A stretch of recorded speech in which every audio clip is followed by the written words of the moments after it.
बिस्मिल्लाहिर्रहमानिर्रहीम अस्सलामु अलैकुम माय डियर स्टूडेंट्स। आज मैंने first year chemistry chapter number 1 जिसका नेक्स्ट टॉपिक है वेरिएशन इन आयोनाइजेशन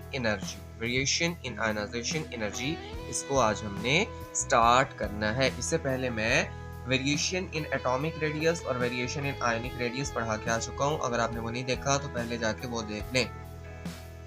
सबसे पहले देखते हैं आयोनाइजेशन एनर्जी क्या होता है। आयोनाइजेशन एनर्जी क्या होता है?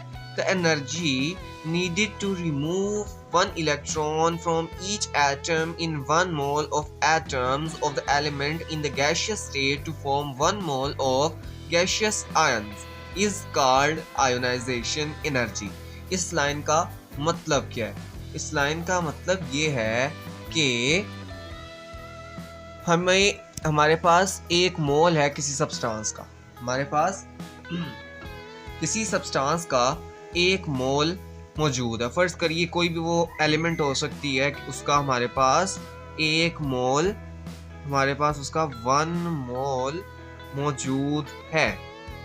हमने इस 1 मोल ऑफ सब्सटेंस को, एलिमेंट्स को, चाहे वो गैस फॉर्म में हो, चाहे वो लिक्विड फॉर्म में हो, चाहे वो सॉलिड फॉर्म में हो, सबसे पहले हमने इसको गैस फॉर्म में लेके आना है। सबसे पहले हमने इसको गैस फॉर्म में लेके आना है। उसके बाद इस गैसियस एटम्स में से 1 मोल गैसियस एटम्स में से इलेक्ट्रॉन को रिमूव कर देना है। ठीक है, इलेक्ट्रॉन को रिमूव कर देना है। अब हमें पता है कि हमारा अगर एटम है, ये एटम है, तो ये इसका आउटर मोस्ट इलेक्ट्रॉन है। अगर हमने इसको रिमूव करना है तो हमें यहाँ से एनर्जी देनी पड़ेगी। इसको हमें यहाँ से एनर्जी इसको प्रोवाइड करनी पड़ेगी, तभी ये रिमूव होगा।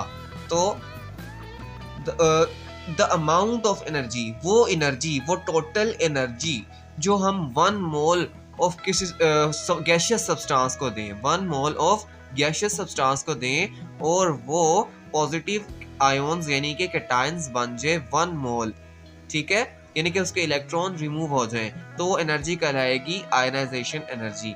आसान अल्फाज में एक मोल ऑफ सब्सटेंस, कोई भी सब्सटेंस हो सकती है, उसको इतनी एनर्जी दें कि उसके हर एटम के इलेक्ट्रॉन्स रिमूव हो जाएं, तो उसको बोलते हैं आयोनाइजेशन एनर्जी।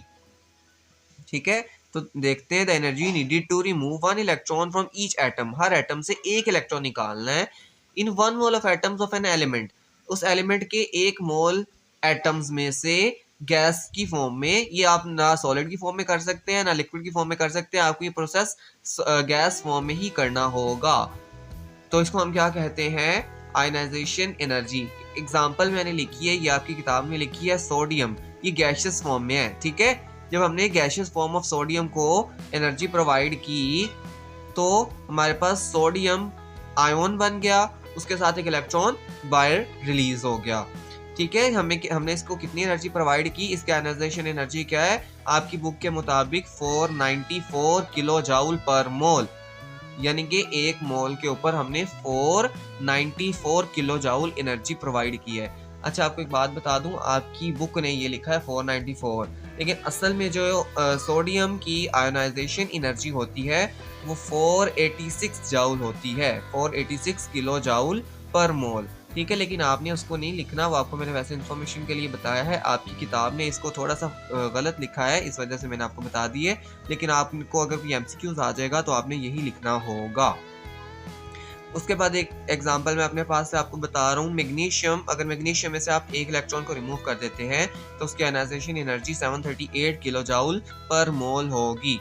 ठीक है, इसके बाद आपकी बुक एक चीज हमें बताती है, what is second ionisation energy.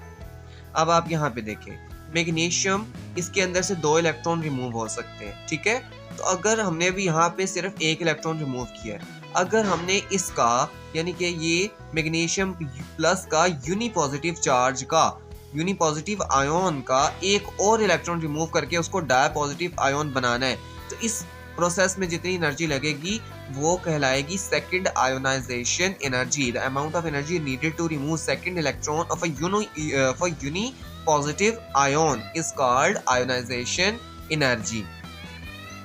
अच्छा, अब ये देखिएगा कि जब हमने इसका फर्स्ट इलेक्ट्रॉन रिमूव किया तो हमारे पास जो न्यूक्लियस था उसकी अट्रैक्शन बहुत ज़्यादा हो गई बकाया इलेक्ट्रॉन्स के ऊपर, तो उसने अपना जो दूसरा इलेक्ट्रॉन था उसके ऊपर अट्रैक्शन ज़्यादा कर ली, ठीक है, जिसकी वजह से आपकी सेकंड आयनाइजेशन एनर्जी ज़्यादा होगी फर्स्ट आयनाइजेशन एनर्जी से। तो हमेशा याद रखिएगा, first ionisation energy is always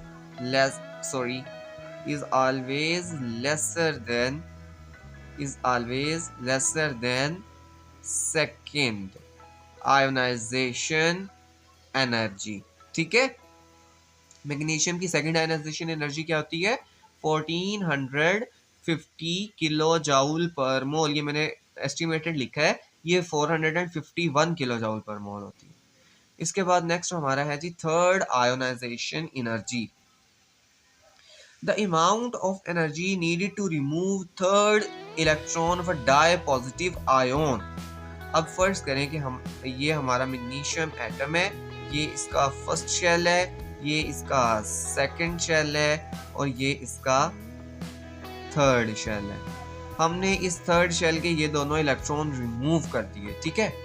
इनको रिमूव करने के बाद अगर हम चाह रहे हैं कि ये इसके नीचे जो 8 इलेक्ट्रॉन होते हैं इनमें से कोई एक इलेक्ट्रॉन हम यहाँ से भी रिमूव कर दें, तो इसके लिए आप आइडिया लगाएं कि इसके ऊपर जब हमने ये दोनों इलेक्ट्रॉन रिमूव कर दिए तो न्यूक्लियस की अट्रैक्शन इस पूरे शेल के ऊपर बहुत ज़्यादा हो जाएगी, जिसकी वजह से हमारी थर्ड आयनाइजेशन एनर्जी बहुत ज़्यादा होगी, 7730 किलो जूल पर मोल। ये मैग्नीशियम के केस में कि जब आप मैग्नीशियम 2+ में और एनर्जी दें कि वो 3 पॉजिटिव आयन बन जाए, तो ये इसकी कहलाती है थर्ड आयनाइजेशन एनर्जी, जो कि होती है 7730 kilo joule per mole. The amount of energy needed to remove third electron of a dipositive ion. यहाँ पे मैंने मैग्नीशियम की बात की है जिसकी ये है। अब आप एल्यूमिनियम भी देख सकते हैं, उसकी वैलेंसी होती है 3+, तो उसके अंदर थर्ड इलेक्ट्रॉन भी आउटर मोस्ट शेल का ही होता है, तो उसके अंदर ये थर्ड थोड़ी कम होगी। हमेशा याद रखिएगा, जब भी आप एक शेल से नीचे मूव करते हैं, यानी कि अभी हमारा ये शेल कंप्लीट हो गया है, जब भी हम इससे नीचे मूव करेंगे तो आयनाइजेशन एनर्जी ज़्यादा हो जाएगी। Third ionisation energy second ionisation energy से ज़्यादा होगी। अब हम देखते हैं वो कौन से फैक्टर्स हैं, वो कौन सी वजह है जिसके ऊपर आयनाइजेशन एनर्जी डिपेंड करती है कि किसकी आयनाइजेशन एनर्जी ज़्यादा होगी, किसकी आयनाइजेशन एनर्जी कम होगी। इसके बाद हम ट्रेंड की बात करेंगे। अच्छा, फैक्टर्स का मतलब होता है वो सारी चीज़ें जो आयनाइजेशन एनर्जी को अफेक्ट करती हैं। अफेक्ट करने का मतलब कम या ज़्यादा होने का सबब बनती हैं। सबसे पहले न्यूक्लियर चार्ज। न्यूक्लियर चार्ज आपको पता है क्या होता है कि न्यूक्लियस की वो फोर्स होती है, न्यूक्लियस की अट्रैक्शन की स्ट्रेंथ होती है जो कि वो आउटर मोस्ट इलेक्ट्रॉन्स पे अप्लाई करता है, ठीक है। ये उसकी स्ट्रेंथ होती है, strength of nucleus to attract the outermost electrons, ये होता है न्यूक्लियर चार्ज। अब फर्ज करें हमारे पास न्यूक्लियर चार्ज, न्यूक्लियर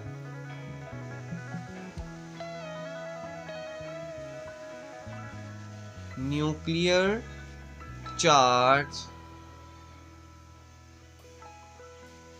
जो है, ये मैं आपको वैसे ही बता देता हूँ, ये इनवर्सली प्रोपोर्शनल होता है आयोनाइजेशन, इसको पूरा ही लिख देता हूँ, आयोनाइजेशन एनर्जी के।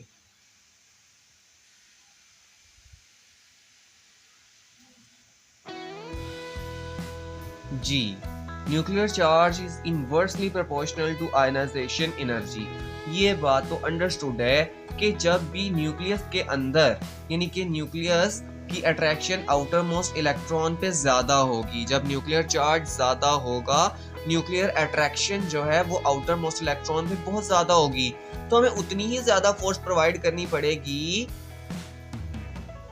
तो हमें उतनी ही ज़्यादा फोर्स अप्लाई करनी पड़ेगी और आयोनाइजेशन एनर्जी उतनी ही ज़्यादा होगी। हमने थोड़ा सा मिस्टेक किया है यहाँ पे, अगर हम इसको ऐसे करते हैं,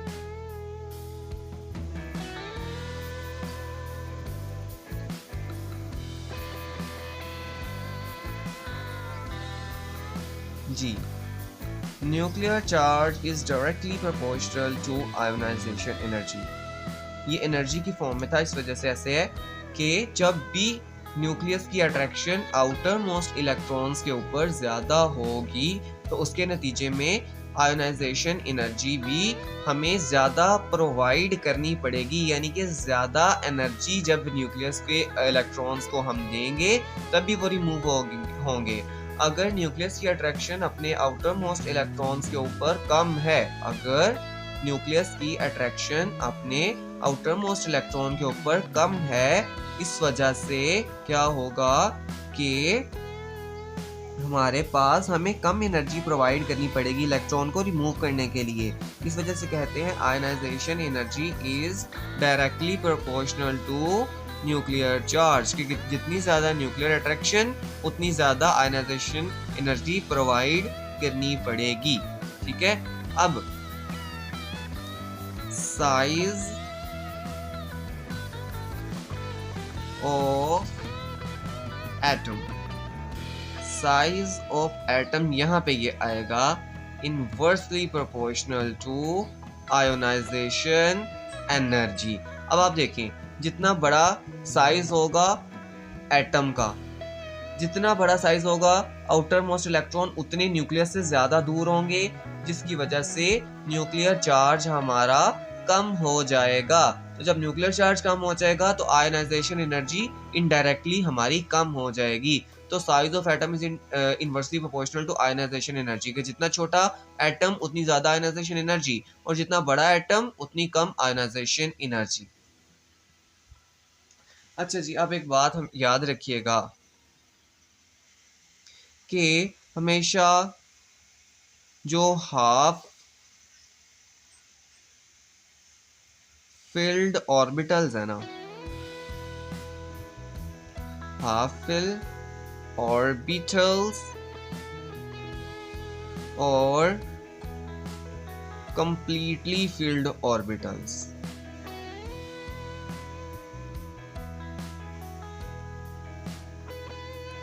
completely filled orbitals,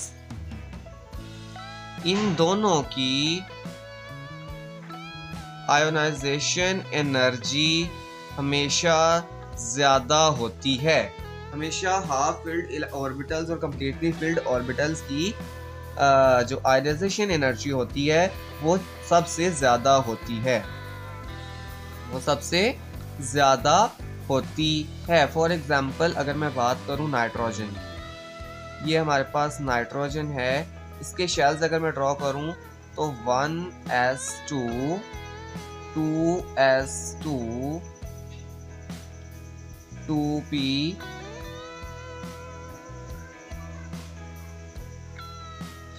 जी, आपको पता है कि नाइट्रोजन के अंदर 7 इलेक्ट्रॉन होते हैं, तो 2 इधर आगे 2 इधर आगे, बाकी बचे 3। अच्छा जी, अब 3 इलेक्ट्रॉन है। आपको एक बात यहाँ पे बतानी ज़रूरी है कि जो p ऑर्बिटल्स होता है ना, ये p ऑर्बिट होता है, p सब शेल होता है, p सब शेल के 3 ऑर्बिटल्स होते हैं, 2p और 2p। हर ऑर्बिटल में 2 इलेक्ट्रॉन मैक्सिमम आ सकते हैं। ठीक है, ये एक होता है p2px, एक होता है 2py, एक होता है 2pz। अब इससे पहले 9th क्लास में सिर्फ आपने p ही पढ़ा था। यहाँ ये बात याद रख लीजिए कि p जो सा होता है ना, p सब शेल के 3 ऑर्बिटल्स होते हैं, s सब शेल के 1 ऑर्बिटल होता है, p सब शेल के 3 ऑर्बिटल्स होते हैं, 2px 2py, देखिए 2 ये तो 3 भी होगा तो p आप छोड़ दें, px py और pz। इसी तरह d ऑर्बिटल 5 होते हैं हमारे पास, d सब शेल के ऑर्बिटल्स कितने होते हैं 5, dxy dyz dxz dx square minus y square और dz स्क्वायर, ये 5 ऑर्बिटल्स होते हैं हमारे पास। इसी तरह f सब शेल के 7 ऑर्बिटल्स होते हैं, ये बात यहाँ पे याद रख लीजिएगा। और इसी तरह ऑक्सीजन के अंदर 8 इलेक्ट्रॉन होते हैं, तो इसकी इलेक्ट्रॉनिक कॉन्फ़िगरेशन 1s2 होगी, फिर 2s2 होगी, उसके बाद 2px 2py और 2pz होगा। अच्छा याद रखिएगा, यहाँ पे हमेशा हमने हर ऑर्बिटल के अंदर ऐसे करना होता है कि अब ये 3 ऑर्बिटल है, हमारे पास 3 इलेक्ट्रॉन है, तो हमने हर को तीनों को एक एक इलेक्ट्रॉन यहाँ पे दे देना है। ठीक है, अब यहाँ पे हमारे पास 4 इलेक्ट्रॉन है और 3 ऑर्बिटल है, सबसे पहले आपने एक एक इलेक्ट्रॉन इन तीनों को दे देना है। उसके बाद जो पहला है एक बचा वो आपने पहले को दे देना, अगर इसके बाद होगा तो फिर यहाँ आ जाएगा, उसके बाद होगा तो यहाँ आ जाएगा। ठीक है, अब आप देखिएगा ये वाला जो p ऑर्बिटल है ये कंप्लीटली फिल्ड नहीं है, ना ही हाफ फिल्ड है, ये पार्शली फिल्ड है। यानी कि p के अंदर मैक्सिमम कैपेसिटी होती है 6 की, यहाँ पे 4 है, 4 का हाफ होता है 3, इसका मतलब ना ये हाफ फिल्ड है ना ये कंप्लीटली फिल्ड है।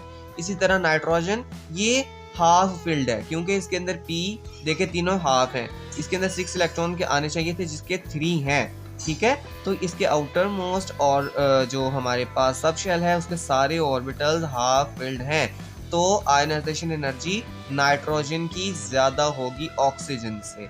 अगर आपको मैं अभी ट्रेंड का बताऊंगा ना तो आपको ये कहेंगे कि ऑक्सीजन की आयनाइजेशन एनर्जी ज़्यादा होनी चाहिए। ठीक है, लेकिन इस वजह से हाफ फिल्ड ऑर्बिटल्स की वजह से नाइट्रोजन की आयनाइजेशन एनर्जी ज़्यादा होती है। इसी तरह ग्रुप 2 एलिमेंट जो से होते हैं हमारे पास, उसके अंदर हमारे पास मैग्नीशियम होता है, बेरिलियम होता है, उनकी आयनाइजेशन एनर्जी थर्ड ग्रुप से ज़्यादा होती है। ट्रेंड के हिसाब से थर्ड ग्रुप की ज़्यादा होनी चाहिए, लेकिन इस लिमिटेशन की वजह से हाफ फिल्ड या कंप्लीटली उसके अंदर जो ऑर्बिटल्स होते हैं ना वो एस ऑर्बिटल ही होता है और वो कंप्लीटली फिल्ड होता है, जिसकी वजह से उसकी आयनाइजेशन एनर्जी थर्ड पीरियड से ज़्यादा होती है। उसके बाद शील्डिंग इफेक्ट क्या होता है?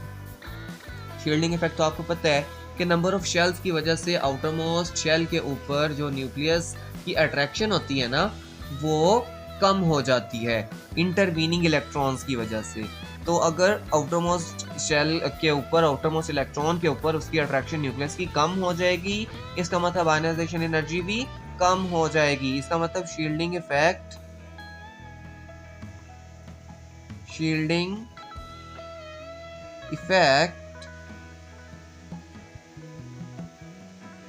is directly proportional to ionization energy। जनाब अगर शील्डिंग इफेक्ट ज्यादा होगा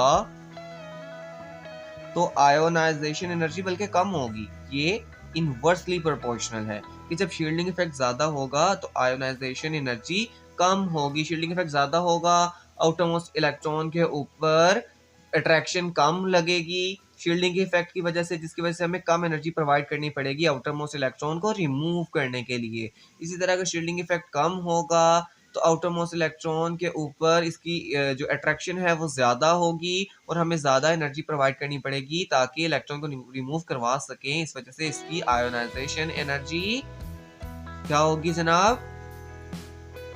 कम होगी। ठीक है जनाब, ज़्यादा होगी। ओके, उसके बाद स्पिन पेयर रिपल्शन। अच्छा, यहाँ तक ना मैंने आपको जो बताई है ना चीज़ें, ये आपको अभी थोड़ी सी समझ आई होगी। ये मैंने जगह छोड़ी थी इस चीज़ को एक्सप्लेन करने के लिए। ठीक है, ये आपका 5वां पॉइंट भी है और ये आपके सारी कंफ्यूजन को हल भी करने वाला है। अच्छा, अब मैं ना ये वाला p ऑर्बिटल यहाँ पे लिखने लगा माय डियर स्टूडेंट्स। ये है हमारे p ऑर्बिटल। एक p को मैंने डिवाइड कर दिया है 3 ऑर्बिटल्स में। एक है px, एक है py, एक है pz। ठीक है, हर ऑर्बिटल के अंदर मैक्सिमम कैपेसिटी होती है इलेक्ट्रॉन की 2। ये एक ऑर्बिटल है, इसके अंदर मैक्सिमम इलेक्ट्रॉन आ सकते हैं 2। अच्छा, ये आप किताब को ना अभी ये वाला कंसेप्ट आपको देना नहीं चाहिए था क्योंकि अभी आपने इसको पढ़ा नहीं है। अभी जब मैंने आपको इससे पहले भी प्रिंसिपल क्वांटम नंबर और एजीम्यूथल क्वांटम नंबर का बताया था ना, उसके बाद जो थर्ड मैंने उसका नाम लिया था मैग्नेटिक क्वांटम नंबर और स्पिन क्वांटम नंबर। ये मैग्नेटिक क्वांटम नंबर होता है, px, py, pz ये मैग्नेटिक क्वांटम नंबर होता है और अभी जो मैं आपको एक्सप्लेन करने लगा हूँ वो स्पिन क्वांटम नंबर होता है। ठीक है, तो ये हमारे पास ये एजीम्यूथल क्वांटम नंबर का 1 है। p जो होता है उसका L1 होता है, इसका मतलब एजीम्यूथल नंबर 1 होता है और इसका m भी +-1 होता है, जिसकी वजह से इसके 3 ऑर्बिटल्स होते हैं। अभी ये सिर्फ आपको बता रहा हूँ, इसकी आपको समझ नहीं आएगी क्योंकि आपने पढ़ा नहीं है। आगे शायद चैप्टर्स में हो तो आप इसको पढ़ लेंगे, फिर आपको इसकी मजीद समझ आ जाएगी। ठीक है, px। अब इसके अंदर भी मैक्सिमम इलेक्ट्रॉन की कैपेसिटी 2 है। फर्ज करिए हमारे पास जितने भी इलेक्ट्रॉन है ना वो कम्प्लीटली फिल्ड है। ये 2 इलेक्ट्रॉन है, ये 1, ये 2, ये 1, ये 2। अब आप ये सोच के हैरान हो रहे होंगे कि मैंने इसका इलेक्ट्रॉन तो ई से लिखते मैंने ये निशान क्यों डाला है। एक का एरो ऊपर को है, एक का एरो नीचे को है। इस एरो का मतलब है कि हमारा एक इलेक्ट्रॉन क्लॉकवाइज मूवमेंट कर रहा है, क्लॉकवाइज, और ये वाला इलेक्ट्रॉन कर रहा है एंटी क्लॉकवाइज। क्लॉकवाइज और एंटी क्लॉकवाइज क्या होता है जी? जैसे हमारी क्लॉक घूमती है ऐसे, यूं, अगर इलेक्ट्रॉन ऐसे ऐसे घूम रहा होगा तो वो क्लॉकवाइज होगा, और एंटी क्लॉकवाइज का मतलब कि घड़ी से उल्टा, कि अगर हमारा इलेक्ट्रॉन यूं यूं घूम रहा होगा न्यूक्लियस के गिर्द तो वो एंटी क्लॉकवाइज कहलाएगा। हर हमारे पास जो ऑर्बिटल होता है उसके अंदर अगर दो इलेक्ट्रॉन होंगे तो एक क्लॉकवाइज घूम रहा होगा, एक एंटी क्लॉकवाइज। इसमें भी इसी तरह है और इसमें भी इसी तरह है। तो अगर किसी ऑर्बिटल के अंदर उसके आउटर मोस्ट इलेक्ट्रॉन के अंदर स्पिन पेयर रिपल्शन पाई जा रही है, यानी कि जब एक पेयर पाया जाएगा, एक क्लॉकवाइज घूमेगा एक एंटी क्लॉकवाइज घूमेगा, तो इसके वजह से इन दोनों इलेक्ट्रॉन की रोटेशन की वजह से इनके दरमियान में रिपल्शन पैदा होगी। इन दोनों इलेक्ट्रॉन की ऑपोजिट मूवमेंट की वजह से इनके दरमियान में रिपल्शन ज्यादा बढ़ जाएगी, जिसकी वजह से क्या होगा जनाब, क्या होगा, ये रिपल्शन इसकी इंक्रीज हो जाएगी। इसका मतलब इसके ऊपर जो न्यूक्लियस है उसकी अट्रैक्शन ज्यादा हो जाएगी। तो मैंने कहा कि ये जो दो इलेक्ट्रॉन है जो कि एक क्लॉकवाइज मूवमेंट शो कर रहा है, एक एंटी क्लॉकवाइज मूवमेंट शो कर रहा है, इनके अंदर जो होगा रिपल्शन पैदा हो जाएगी। तो इनकी रिपल्शन की वजह से इसके ऊपर आयनाइजेशन एनर्जी हमारी कम हो जाएगी, इसके ऊपर से इलेक्ट्रॉन को रिमूव करना आसान हो जाएगा। ये वाला इलेक्ट्रॉन कैसे, ये देखिएगा, ऑक्सीजन कौन सा होता है ना, ऑक्सीजन इसके अंदर आपको पता है एक 2p(x) ऑर्बिटल जो हम ऊपर यहाँ पे डिस्कस करके आए हैं, ये वाला, इसके अंदर दो इलेक्ट्रॉन होते हैं, ठीक है। अब ये देखिए, इस दो इलेक्ट्रॉन की वजह से इनके अंदर रिपल्शन पैदा हुई, ये एक दूसरे को एक तो पहले दूर धकेल रहे हैं, ऊपर से हमने और आयनाइजेशन एनर्जी प्रोवाइड कर दी, तो इनको मौका मिल जाता है एक दूसरे से दूर होने का, तो ये इलेक्ट्रॉन रिमूव हो जाता है, ठीक है। तो इस वजह से हम कहते हैं कि स्पिन पेयर रिपल्शन, कि जब भी कोई पेयर होता है वो ऑपोजिट स्पिन कर रहा होता है, इसकी वजह से उसके अंदर रिपल्शन पैदा होती है, तो उसकी आयनाइजेशन एनर्जी कम हो जाती है। ये भी एक रीजन पैदा होता है ऑक्सीजन के अंदर उसकी आयनाइजेशन एनर्जी को कम करने का। इलेक्ट्रॉनिक अरेंजमेंट होती है, दूसरा होता है स्पिन पेयर रिपल्शन, कि वो अपने ही स्पिन करने की वजह से रिपल्शन उसके अंदर पैदा होती है। ये पूरे के पूरे 8 ग्रुप की बात कर रहा हूँ, बल्कि ये ग्रुप बनता है हमारे पास 6 ग्रुप के हर एलिमेंट की आयनाइजेशन एनर्जी उसके 5th ग्रुप से कम होती है, ठीक है। तो ये तो थे फैक्टर्स जो कि अफेक्ट करते थे आयनाइजेशन एनर्जी को, ठीक है। इसके बाद अब हम देखते हैं पीरियोडिक ट्रेंड।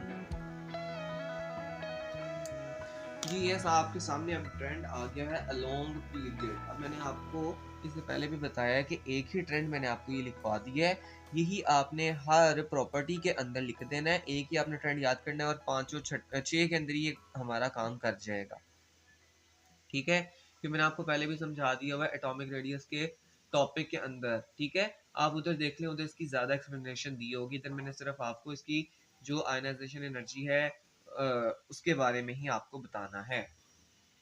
इसके अंदर जो आपका पॉइंट है ना कि एटॉमिक रेडियस पीरियड के अंदर डिक्रीज करता है, एटॉमिक रेडियस डिक्रीजेस, ये लाइन आपने इसके अंदर नहीं लिखनी, इसकी जगह नीचे वाली लाइन के अंदर बाकी दोनों छोड़ देने, सिर्फ लिखना है आयोनाइजेशन एनर्जी हमारी क्या करती है, इंक्रीज करती है। जब हम पीरियड के अंदर मूव करते हैं तो आपको पता है सबसे पहले तो क्या होता है जी, एटॉमिक नंबर इंक्रीज करता है, यानी कि जब हम लिथियम, बेरिलियम, बोरॉन, कार्बन, उसके बाद नाइट्रोजन, ऑक्सीजन, उसके बाद फ्लोरीन, फिर नियोन तक जाते हैं, तो जैसे जैसे हम आगे चलते जाते हैं हमारा एटॉमिक नंबर इंक्रीज होता है। एटॉमिक नंबर इंक्रीज होने की वजह से हमारा जो होता है प्रोटॉन नंबर वो भी इंक्रीज करता जाता है। अब आपको पता है जब प्रोटॉन नंबर इंक्रीज करता है तो उसकी न्यूक्लियस की अट्रैक्शन ज़्यादा हो जाती है आउटर मोस्ट इलेक्ट्रॉन के ऊपर, इफेक्टिव न्यूक्लियर चार्ज इंक्रीज कर जाता है और शील्डिंग इफेक्ट यहाँ पे सेम रहती है क्योंकि नंबर ऑफ शेल इंक्रीज नहीं हुआ, जिसकी वजह से अब जब न्यूक्लियर अट्रैक्शन इंक्रीज हुई, हमने फैक्टर अफेक्टिंग आयोनाइजेशन एनर्जी के अंदर पढ़ा है कि जब भी न्यूक्लियर अट्रैक्शन इंक्रीज होती है हमारी आयोनाइजेशन एनर्जी बढ़ती है। तो जब जैसे जैसे हमने पीरियड के अंदर मूव किए, न्यूक्लियर अट्रैक्शन बढ़ी, एटम का साइज कम हुआ, और क्या हुआ, बल्कि आप इसके अंदर भी एटम का साइज लिख लें क्योंकि ये भी हमें हेल्प कर रहा है कि एटॉमिक साइज जैसे डिक्रीज हुआ हमारे पास इफेक्टिव न्यूक्लियर चार्ज इंक्रीज हुआ और शील्डिंग इफेक्ट सेम रहा, जिसकी वजह से आयोनाइजेशन एनर्जी पीरियड के अंदर मूव करते हुए इंक्रीज करती है। अगर आप ग्रुप की बात करें तो ग्रुप के अंदर हमारी आयोनाइजेशन एनर्जी डिक्रीज करती है। जब आप टॉप टू बॉटम मूव करते हैं तो आपकी आयोनाइजेशन एनर्जी डिक्रीज करती है। टॉप टू बॉटम आते हैं तो क्या होता है, सबसे पहले एटॉमिक नंबर तो इंक्रीज होता है, लेकिन क्या होता है कि हमारा शेल नंबर इंक्रीज कर जाता है। शेल नंबर इंक्रीज होने की वजह से हमारे पास शील्डिंग इफेक्ट जो सा होता है, शील्डिंग इफेक्ट इंक्रीज हो जाता है। शील्डिंग इफेक्ट के इंक्रीज होने की वजह से, नंबर ऑफ शेल्स के इंक्रीज होने की वजह से इफेक्टिव न्यूक्लियर चार्ज डिक्रीज कर जाता है। क्यों डिक्रीज करता है कि आउटरमोस्ट शेल के ऊपर शील्डिंग इफेक्ट की वजह से और एटॉमिक साइज की वजह से न्यूक्लियस की अट्रैक्शन कम हो जाती है। कि न्यूक्लियस की अट्रैक्शन जैसे ही कम होती है तो हमें कम एनर्जी प्रोवाइड करनी पड़ेगी, इसका मतलब आयोनाइजेशन एनर्जी हमारी डिक्रीज कर जाएगी। ठीक है, यहाँ भी आपने ये सारा कुछ ऐसे ही लिख देना है, ये आपने बस इसके अंदर इलेक्ट्रॉन अफिनिटी और इलेक्ट्रोनेगेटिविटी नहीं लिखना।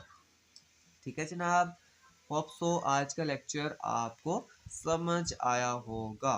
ठीक है, और मज़ीद इस तरह के लेक्चर्स लेने के लिए चैनल को सब्सक्राइब कर दें ताकि आप किसी भी कंसेप्चुअल टॉपिक की अगर आपको समझ नहीं आ रही तो वो इस चैनल पे समझ सकें। ठीक है, अगर आज की वीडियो आपको अच्छी लगी है तो इसको लाइक करें। ठीक है, उसके बाद अपने दोस्तों को शेयर करें और चैनल को सब्सक्राइब करें। देखिए इसमें आपका ही फ़ायदा है। अब ये चैनल के अंदर जितनी भी आपको साइंस से रिलेटेड वीडियोस आती है, इसके अंदर सिर्फ और सिर्फ लेक्चर्स नहीं है, इसके अंदर मैं साइंस से रिलेटेड बहुत ही कंसेप्चुअल टॉपिक्स हैं जिनको मैंने एक्सप्लेन करना है, जिनको मैंने एक्सप्लेन किया हुआ है। ठीक है, वो आपको मिल सकते हैं। इसके अलावा मैं हर रोज डेली रेगुलरली MD-CAT, E-CAT हमारे पास एंट्री टेस्ट होते हैं, सबसे रिलेटेड MCQs जो होते हैं वो मैं शॉर्ट वीडियोस में रेगुलरली डालता रहता हूँ। ठीक है, तो जब आपने अगर वो भी लेने होते हैं तो वो भी आप चेक कर सकते हैं। ठीक है, उसके अंदर बहुत ही कंसेप्चुअल, बहुत ही मज़ेदार, अगर आप फर्स्ट ईयर में हैं तो आप देख सकते हैं कि किस तरह के MCQs होते हैं MD-CAT या E-CAT में। ठीक है, ताकि आप उसकी भी साथ साथ तैयारी कर सकें। तो अगर आप ये सारा कुछ हासिल करना चाहते हैं चैनल को सब्सक्राइब कर दें। ठीक है, इससे आपको बहुत फ़ायदा होगा और आपकी पढ़ाई में बेहतरी आ सकती है। ठीक है, अपने रखिएगा ख्याल और अच्छे से पढ़िएगा। Thank you so much.